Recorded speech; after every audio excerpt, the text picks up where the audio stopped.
Here is a clip from Tommy Robinson, UK government housing radical jihadists on your streets. The aim of these videos is to radicalize people. It's to brainwash people, to clean their brain of the filth of the kufr. So, what we have is 5 doors down here. The government have housed one of the country's most extreme radical Muslims. The act that the homosexuals do, that act is something that Allah curses. And anyone that gets caught doing that act, they will be punished. And what's the punishment? Well, one of them is obviously chucking them off high buildings. He's that extreme and that much of a potential jihadist and terrorist that the government seized his passport to stop him going to fight for ISIS in Syria. Now, they seem more concerned about people in Syria getting hurt than they do about English people. Because if you have a look here, look where they've housed him. That's a primary school. They've housed one of the country's worst and potential jihadists 5 doors from a children's primary school.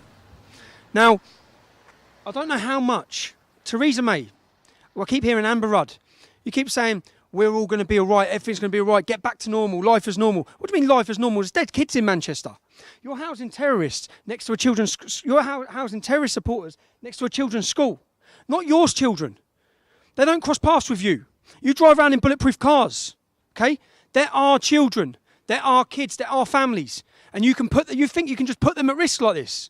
The potential risk, what we find with every terrorist attack, we find that the man that's committed it was known to MI5. They were watching him at some point, just like this man is. This man is one of 3,000 who are monitored 24 hours a day, 7 days a week. We have another 20,000 would-be jihadists in our country that we simply can't afford to monitor all the time. But this is one of the worst. He has a police guard outside his house. He has cameras, okay? That's only come for the last day because they're aware that I'm trying to track him down. Usually there's no police car there. How easy it would be for him to walk out of there with a knife and target them kids. How easy is that? You think you can stop that?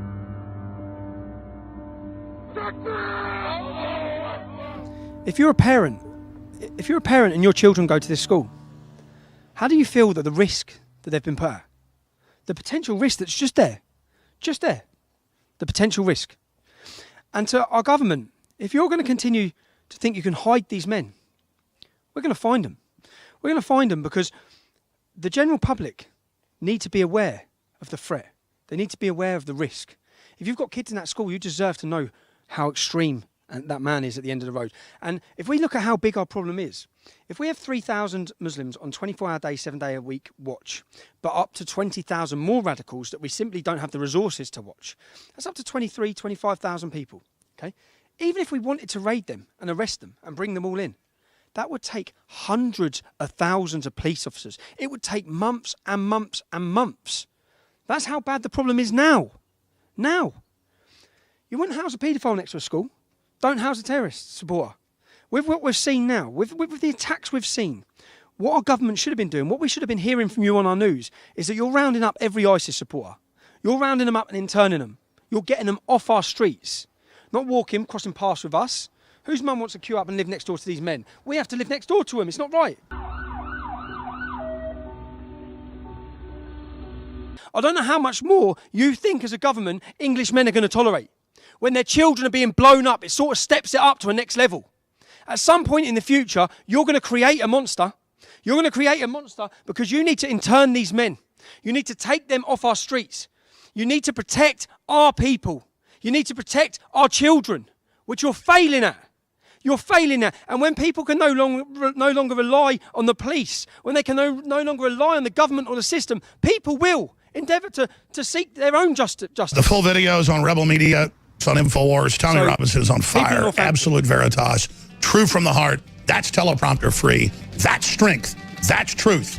And that is our salvation. Being honest about the cancer we brought into our midst. It's Paul Joseph Watson, and the t-shirt has finally arrived. Nothing triggers safe space snowflakes more than this slogan and my face. It is the new t-shirt from InfoWarsStore.com. Conservatism is the new counterculture. You've seen how much this triggers the safe space snowflakes. The left controls culture, they control arts, they control entertainment. They have the complete monopoly on culture, which is why conservatism is the new counterculture. We are striking back in the culture war. This triggers snowflakes like nothing you've ever seen in your life. You've seen how much they absolutely hate the image of my face and that particular slogan, conservatism is the new counterculture. This t-shirt is not only a conversation starter, it will trigger the holy hell out of leftists. It will make me incredibly happy. It's available right now. Get yours at InfoWarsStore.com.